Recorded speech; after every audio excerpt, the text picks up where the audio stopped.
Welcome students. आज हम अपना नेक्स्ट चैप्टर स्टार्ट करते हैं, that is forest and wild life resources. ठीक है, अब फॉरेस्ट एंड मैंने आपको दो रिसोर्सेज बता दिए थे, land and soil resources complete हो गया है। अब हमारा जो नेक्स्ट चैप्टर है वो हमारा है forest and wild life resources. ठीक है, इसके अंदर हमारा फर्स्ट टॉपिक आता है बायोडाइवर्सिटी। ठीक, तो what is biodiversity? Biodiversity term दो टर्म से मिलकर बना हुआ है। ठीक है, that is biological plus diversity.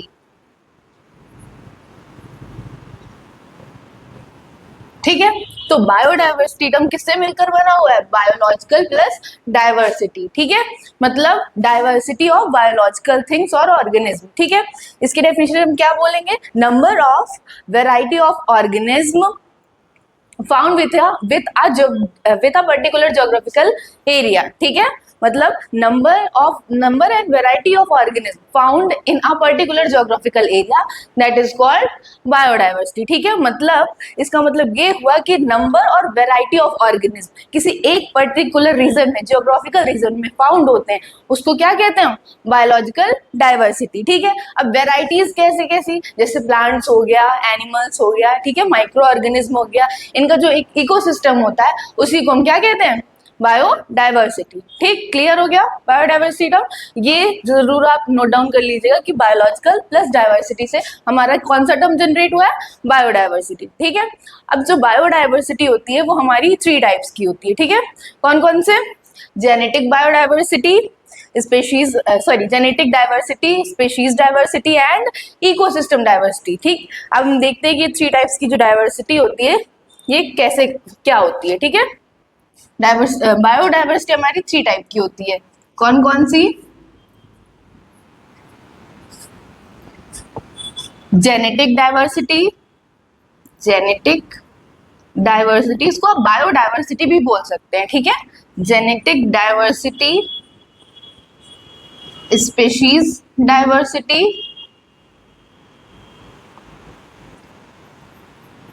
And last ecosystem diversity. ठीक है, इकोसिस्टम डाइवर्सिटी। अब तीनों को हम एक्सप्लेन करते हैं। ओके, फर्स्ट हमारी है जेनेटिक डाइवर्सिटी। ठीक है, फर्स्ट क्या है? Genetic diversity. जेनेटिक डाइवर्सिटी होता है variation with a single species, मतलब किसी एक स्पीशीज में जो वेरिएशंस होते हैं उनको हम क्या कहते हैं? Genetic diversity. अब इसका एग्जांपल समझते, एग्जांपल से ज्यादा समझ में आ जाएगा। जैसे डिफरेंट वेराइटीज ऑफ राइस। ठीक है, मतलब जो राइस आते हैं उसमें भी कोई बासमती राइस होता है, कोई प्लेन राइस होता है, और बहुत डिफरेंट टाइप की जो राइस होते हैं उनमें भी वेराइटीज आती हैं। जैसे हम एग्जांपल एक और ले लेते हैं, different breeds of dogs. Dogs तो बहुत सारे होते हैं लेकिन ब्रीड्स डिफरेंट होती है ना, कोई पोमेलियन होता है, ठीक है, कोई लेब्राडोर होता है, कोई बहुत डिफरेंट ब्रीड्स होती हैं। ठीक है, तो वो क्या है? एक ही सिंगल स्पीसीज में डाइवर्सिटी है। ठीक है, वेरिएशन है, उसको क्या बोलते हैं हम? Genetic diversity.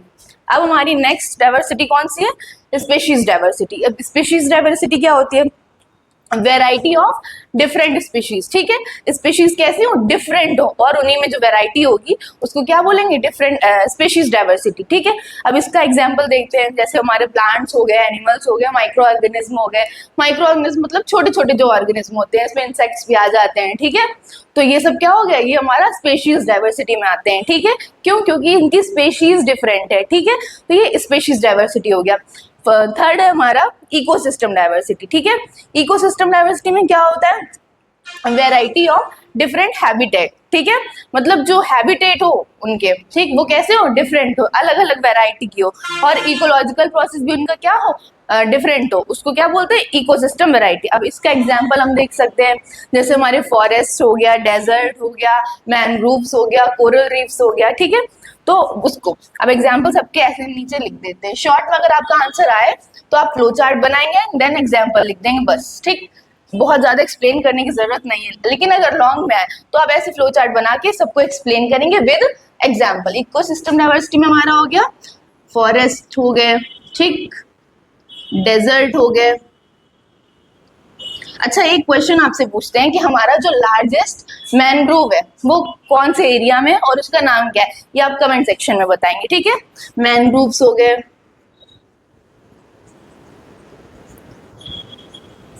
ETC, ठीक है। ये इसका एग्जाम्पल हो गया। इसमें डिफरेंट वेराइटीज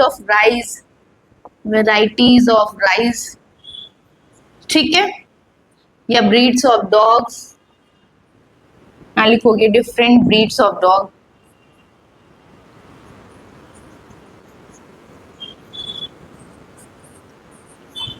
ठीक। और स्पीशीज डाइवर्सिटी के क्या एग्जांपल्स थे, जैसे हो गया प्लांट्स,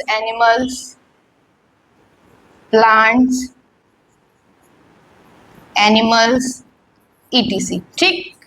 ये हमारा टाइप्स ऑफ डाइवर्सिटी या बायोलॉजिकल डाइवर्सिटी हो गया, ठीक है। अब हम पढ़ते हैं आगे नेक्स्ट सब टॉपिक है हमारा इंपॉर्टेंस ऑफ बायोडाइवर्सिटी, ओके। अब इंपॉर्टेंस क्या है बायोडाइवर्सिटी की, ये देखते हैं, ओके।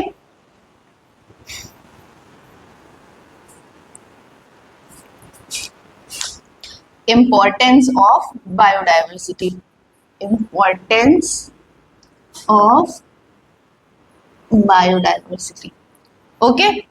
बायोडाइवर्सिटी में हमारा सब आ जाता है, लाइक देखिए जो एनिमल्स, प्लांट्स और जितना भी इकोसिस्टम में सब किसके अंदर आता है, बायोडाइवर्सिटी में। तो जो बायोडाइवर्सिटी है वो इम्पोर्टेंट क्यों है, उसका क्यों इम्पोर्टेंस है, क्योंकि ये रिक्रिएट करते क्या, क्वालिटी ऑफ अगर जो हम एयर ब्रीथ करते हैं, पानी पीते हैं, ठीक है, और जो फूड हम खाते हैं, उन सब की क्वालिटी को रिक्रिएट करने में हमारा हेल्प करता है क्या, बायोडाइवर्सिटी। तो इसीलिए फर्स्ट इंपॉर्टेंस इसका ये है, ठीक है। तो plants, animals, micro organism recreate the quality of air we breathe, the water we drink, ठीक, द फूड वी ईट, ठीक। ये सब हमारे जो प्रोसेस होते हैं इनमें हेल्प करता है उनको रिक्रिएट करने में, उनकी क्वालिटी को रिक्रिएट करने में। तो पहला इंपॉर्टेंस ये हो गया, ठीक है। बिना इसके हम क्या सरवाइव कर पाएंगे, बिना एयर के, बिना वाटर के, बिना फूड के हम सरवाइव कर पाएंगे, नथिंग, ठीक, बिल्कुल नहीं कर पाएंगे। इसलिए ये इसका पहला इंपॉर्टेंस है। सेकेंड इंपॉर्टेंस ये हो गया कि जो फॉरेस्ट होते हैं वो सपोर्ट करते हैं किसको, पहली बात तो ये हमारे कैसे प्रोड्यूसर होते हैं, प्राइमरी प्रोड्यूसर, ठीक है, जिसपे सारे लिविंग बींग्स क्या होते हैं, डिपेंडेंट होते हैं। फॉरेस्ट हमारे क्या है, प्राइमरी प्रोड्यूसर्स हैं, ठीक है, जिस पर सारे लिविंग बींग डिपेंड होते हैं, ठीक है। इसीलिए ये हमारा ज्यादा इंपॉर्टेंट है। ये सेकेंड इंपॉर्टेंस हो गई इसकी। थर्ड इंपॉर्टेंस ये है कि जो फॉरेस्ट इकोसिस्टम है वो वर्क करता है as a repository for different valuable substances, like जैसे डिफरेंट वैल्यूएबल मिनरल्स हो गए, ठीक है, डिफरेंट वैल्यूएबल फॉरेस्ट प्रोडक्ट्स हो गए, इन सब के लिए क्या करता है, एज अ रिपोजिटरी वर्क करता है जो फॉरेस्ट इकोसिस्टम होता है। कैसे, अब इसका एग्जांपल हम लेते हैं, लाइक जैसे हमारे ब्राजील में अमेज़न फॉरेस्ट है, ठीक है। तो जो अमेज़न फॉरेस्ट है उसमें डिफरेंट टाइप के जो प्लांट्स है और भी अदर फॉरेस्ट है, वो बहुत सारे कुछ मिनरल्स स्टोर्स किए अपने अंदर, या फिर बहुत सारी मेडिसिन के लिए उनको यूज होता है। कुछ की तो अभी हमें इंफॉर्मेशन मिल ही नहीं पाई, इतना वो घना जंगल है, ठीक है। तो वो हमारा सबसे बेस्ट एग्जाम्पल है किसका, जो फॉरेस्ट इकोसिस्टम जो है हमारा, वो कैसे वर्क करता है, एज अ रिपोजिटरी, ठीक है। तो रिपोजिटरी का जो वर्क करता है एज अ, मतलब रिपोजिटरी बहुत डिफरेंट मटेरियल्स के लिए, ठीक है। तो वो हमारा एग्जाम्पल कौन सा बेस्ट हुआ, अमेज़न फॉरेस्ट, ठीक है। ये हमारा थर्ड इंपॉर्टेंस हो गई। फोर्थ इंपॉर्टेंस है हमारा biodiversity support different fauna and flora, ठीक है। अब फौना एंड फ्लोरा क्या होते हैं, देखिए फौना एंड फ्लोरा कुछ नहीं होता है, बस ये होता है डिफरेंट प्लांट्स एंड एनिमल्स, ठीक है। तो ये क्या करती है, जो बायोडाइवर्सिटी को सपोर्ट करती है किसको, डिफरेंट फौना एंड फ्लोरा को, जो हमारी लाइफ का एक बहुत इंपॉर्टेंट पार्ट है, ठीक है। अब हम जैसे ये हमारा नेक्स्ट इंपॉर्टेंस है कि ये प्रमोट सॉइल की प्रोडक्टिविटी को, ठीक है, प्रमोट सॉइल प्रोडक्टिविटी, हमारी जो सॉइल है उसकी प्रोडक्टिविटी को इनहेंस करती है। ये डिफरेंट जो बायोलॉजिकल सब्सटेंसेज होते हैं ये हमारी सॉइल की प्रोडक्टिविटी क्या करते हैं, प्रमोट करते हैं और फर्टाइल बनाते हैं। सपोज करिए कहीं सॉइल या लैंड एरिया है, ठीक है, वहाँ पे हमारे प्लांट्स के कुछ पार्टिकल्स वहाँ पर गिर गए, ठीक है, और उसको वो डिकम्पोज होते रहे, वहाँ पे एक टाइम बाद इतना वो डिकम्पोज हो गया कि एक फर्टाइल सॉइल का फॉर्मेशन कर लिया। तो वो क्या है, उसने इनहेंस किया उस लैंड की जो सॉइल की जो फर्टिलिटी थी उसको इनहेंस किया। तो ये हमारी सॉइल की प्रोडक्टिविटी को क्या करता है, अच्छा करता है, ठीक है। तो ये हमारा नेक्स्ट इंपॉर्टेंस हो गया। उसके बाद हमारा प्रोटेक्टिंग नेचुरल रिसोर्सेज, ठीक है, ये हमारे नेचुरल रिसोर्सेज को भी क्या करता है, प्रोटेक्ट करता है। नेक्स्ट है fast recovery from natural disasters, कोई अगर नेचुरल डिजास्टर आ जाता है लाइक अर्थक्वेक, सुनामी, या और भी कोई नेचुरल डिजास्टर आ जाता है, ठीक है, तो उसको क्या है फास्ट रिकवरी करने में हमारी हेल्प करती है क्या, बायोडाइवर्सिटी, ठीक है। ये सब इंपॉर्टेंस किसके थे, बायोडाइवर्सिटी के, ठीक है। नेक्स्ट इंपॉर्टेंस है फूड चेन को मेंटेन रखने के लिए, ठीक है। फूड चेन को मेंटेन रखने के लिए, अगर फूड चेन मेंटेन रहेगी हमारी तो इकोलॉजिकल बैलेंस भी बना रहेगा, ठीक है। तो इन सबको मेंटेन करने के लिए क्या हमारी बहुत इंपॉर्टेंट है, बायोडाइवर्सिटी, ओके। अब नेक्स्ट हमारा है topic conservation of biodiversity, okay. अब अपनी बायोडाइवर्सिटी को हम कंजर्व कैसे कर सकते हैं और हमारे इंडिया में कंजर्वेशन के कैसे कैसे प्रोग्राम है हम ये देखते हैं, ठीक है। कंजर्वेशन,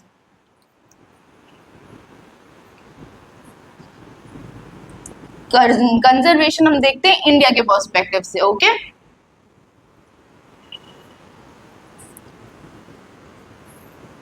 अब कंजर्वेशन में हमारा आता है सबसे पहले Indian wild life protection act 1972, ठीक है। इंडिया में कंजर्व करने के लिए किसको, हमारे फॉरेस्ट और वाइल्ड लाइफ को कंजर्व करने के लिए क्या एक Indian wild life protection act आया था, ठीक है। कब आया था, 1972। उसमें कुछ नहीं था, बस रूल्स थे कि कैसे हमको इसको कंजर्व करना है, ठीक है। तो सबसे पहला एग्जांपल हम क्या, सबसे पहला पॉइंट क्या लिखेंगे, Indian wild life protection act, protection act 1972, ठीक। ये इंडिया ने एक क्या किया था, स्टेप लिया था towards the conservation of forest and wild life, ठीक है। अब नेक्स्ट फैक्टर है हमारा, ये क्यों आया था, protecting wild life and forest, ठीक है। अब नेक्स्ट फैक्टर हमारा all India list of protected species, ठीक है। ये भी पब्लिश होता है हमारे इंडिया में, क्या पब्लिश होता है, ऑल इंडिया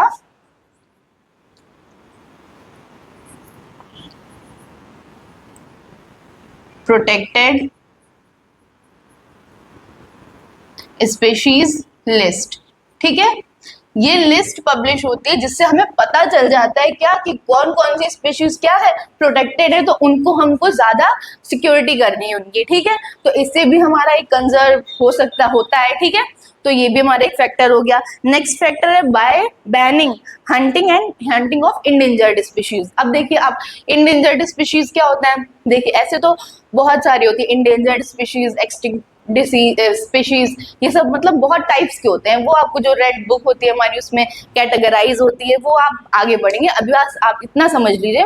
इंडेंजर्ड स्पीशीज वो स्पीशीज होती है जिनको बहुत ज्यादा प्रोटेक्शन मिली होती है और जो एक्सटिंक्ट होने के कगार पे होती है, मतलब लुप्त होने के कगार पे होती है और उनको बहुत ज्यादा एक्स्ट्रा प्रोटेक्शन मिली होती है, वैसी स्पीशीज क्या होती है, इंडेंजर्ड स्पीशीज, ठीक है। तो banning the hunting of endangered species.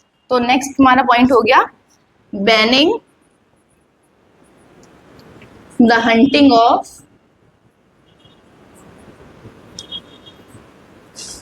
endangered species,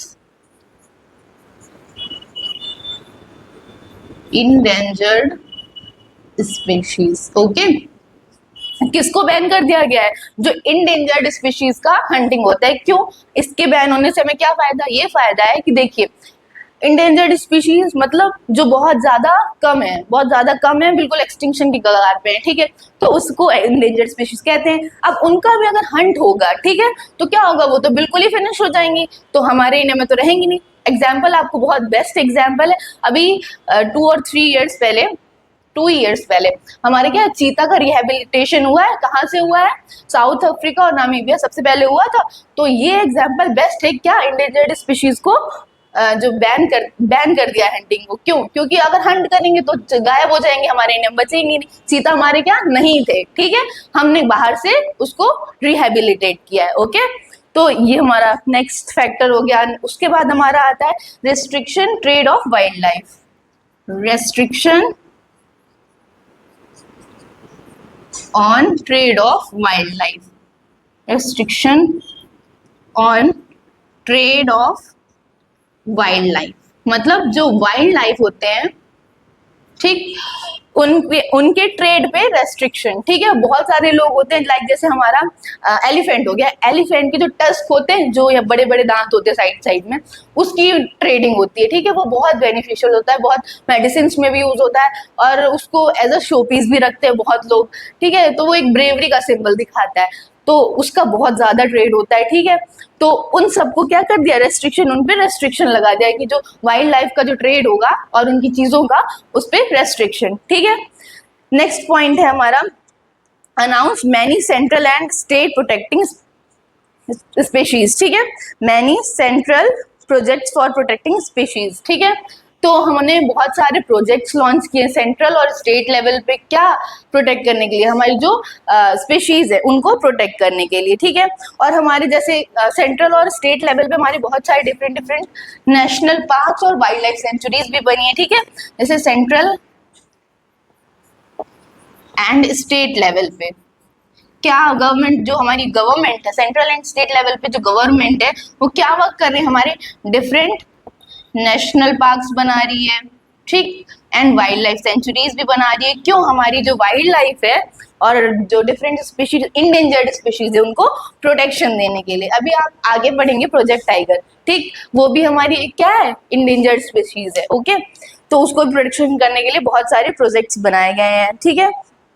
हमारे नेशनल पार्क्स बना रही है सेंट्रल और स्टेट लेवल पे गवर्नमेंट, वाइल्ड लाइफ सेंचुरी, और कुछ कम्युनिटी रिजर्व भी बना रही है। कम्युनिटी रिजर्व का सेंस क्या हो गया, देखिए कम्युनिटी रिजर्व मींस ऐसे रिजर्व्स, कम्युनिटी रिजर्व्स, ठीक, ऐसे रिजर्व जिसमें कम्युनिटी भी अपनी मतलब अपना कंट्रीब्यूशन करे, क्या करने में, प्रोटेक्ट करने में स्पीशीज को, ठीक है। कम्युनिटी की हेल्प से हम उन स्पीशीज को प्रोटेक्शन दे रहे हैं, तो उस रिजर्व को क्या बोलते हैं, कम्युनिटी रिजर्व, ओके।